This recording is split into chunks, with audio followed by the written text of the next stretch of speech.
It's Julie from Revive Fitness and Nutrition. Welcome to my live. Tonight is about how to eat well when it's too hot to cook because it is hot out there. You would not, I say out there, right? I've got a hoodie on. I know, but they build old houses really well in the UK, like in Scotland. So it is like freezing downstairs in the gym, which is a bonus when you're working out. But when you're sitting there, it is a Baltic. Even in my office, it's all right. It's comfortable with a hoodie on. I'm going to say that. But they do make these buildings well, so they're nice and cool.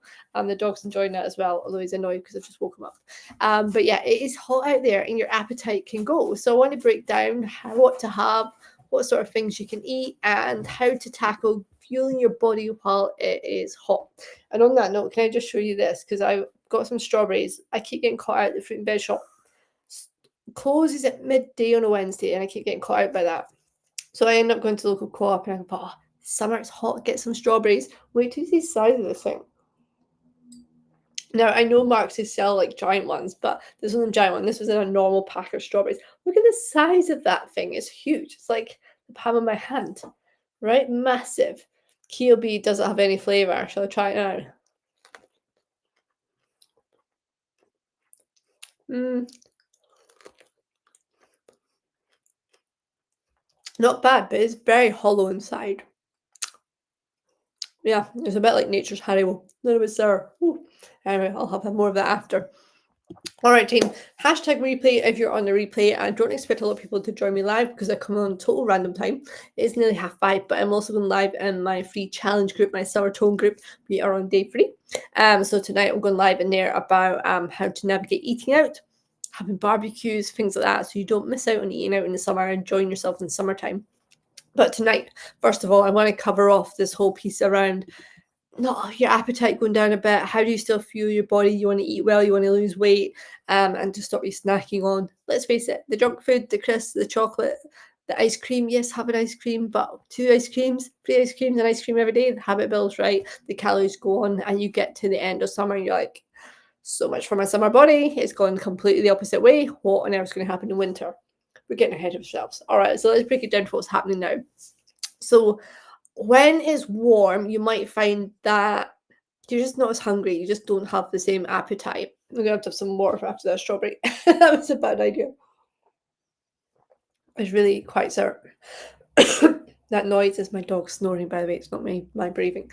But you're not alone, okay? So it is quite completely natural. You might notice when you're going abroad and you go into like Europe or sunny destinations in Asia where you just don't eat the same. You might start off eating well, and then as the week goes on, your appetite diminishes with the heat.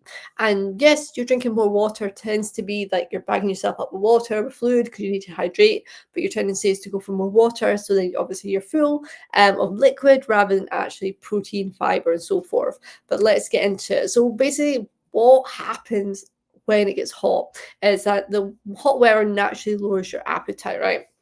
So your body is working to stay cool and not digest heavy meals. So when we work out your calories, we work out the thermal effect of food as part of that daily calorie expenditure macros, the thermal effect of food. And this is why we say to people not to eat late at night. And it's not because the calories are going to be more calorific. Calories are calories whenever you eat them. But it's actually more to do with the thermal effect of food can waking you up at night, give you disturbed sleep because you get too hot. But that doesn't mean you don't need to eat, especially if you want to feel energized and avoid crashes or just reaching for the snacks once it gets cooler at night. So I'm going to give you 4 simple tips. That was 4. 4 simple tips to eat well when it's hot. First up, I'm going to break this into relatable, small talking points so it's easy for you to literally digest. No pun intended. So lighten it up. First up, salads don't have to be boring. If you enjoy a salad, have a salad. Add a good protein like tuna, chicken, chickpeas. I got a recipe. I'm going to check out my page at the moment on Instagram or Facebook. There's a recipe for tuna lettuce cups, and it's literally just wrapping the tuna in the lettuce cup. So add a protein like that: chicken, tuna, chickpeas, cold pasta salad with some pesto, some cherry tomatoes. Try and have your own in terms of making your own pasta salad. A lot of the shop bought ones will have a lot of sugar in them, and they'll have additional fats, and they'll also have a lot of salt too. So try and make your own pasta salad. It's quick, it's satisfying, and you're not standing over a stove for hours.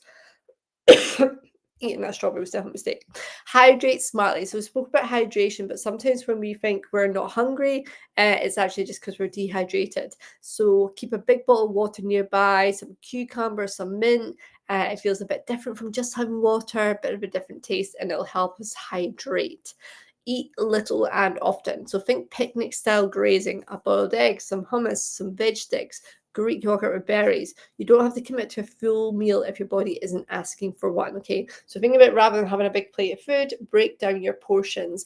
And it can be, you go to have your meal and it's a bit too big, break it down and have half of it, and then you can always have the leftovers for lunch the next day. So don't force feed yourself, but listen to the fact that you're going to need fuel, you're going to need energy, and you want to avoid the crashes, and then reaching for the crisps, the ice cream, the sweets, and all those things. Okay, then prep cool meals ahead. So I like to prep a couple of meals on cooler mornings, like overnight oats or chicken wraps, so I don't have to think when I'm hot and tired later on. Because when you finish work and it's roasting and you've had a hot commute, or even if you're just in the house and you've been like stuck in all day and it's sunny and you might find your energy flagging a little bit, then it's take away the need to think and prepare and go, what can I have? Like chicken wraps are just ideal because you can be eating hot or cold, things like overnight oats in the morning. So again, you're not having to think about cooking eggs, you've got them there ready to go. So it's just taking the additional decision making away from when you're hot and it's just getting a bit too much. Okay, so to summarize, my dog's going to start. He's dreaming. Yes, I'm dreaming. All right, so 4 simple tips to eat well. So I'm going to summarize it. Lighten it up, salad with a protein in it, then hydrate smartly, put fruit in your water, mix up a little bit, eat little and often, and prep cool meals in advance. So the key takeaway is keep it light, keep it cool, give yourself permission to eat differently when it's hot. Don't worry about, oh, I've not had a big meal. Eat differently, but try and avoid the chocolate, the snacks. Have an ice cream, but try to not make it a habit of having it all the time. And if you do want ice cream, have more fruit than ice cream, and then that'll give you fiber, hydrate you, and fill you up and stop you overindulging in ice cream more than you intended to. Okay, so like I say, just give yourself permission to eat, go for cooler foods, small plates more often, hydrate, and that will help you when you're feeling like it's too hot to cook. I'm not that hungry, my appetite's not that great, but it still allows you to get fuel and energy in without having the crashes, which will then have you grabbing for the snacks that aren't so good and maybe taking you away from your goal around health and fitness. Hope that helps. I'm going to have to do the next live with my little snowy dog, and I'll catch you guys on Friday.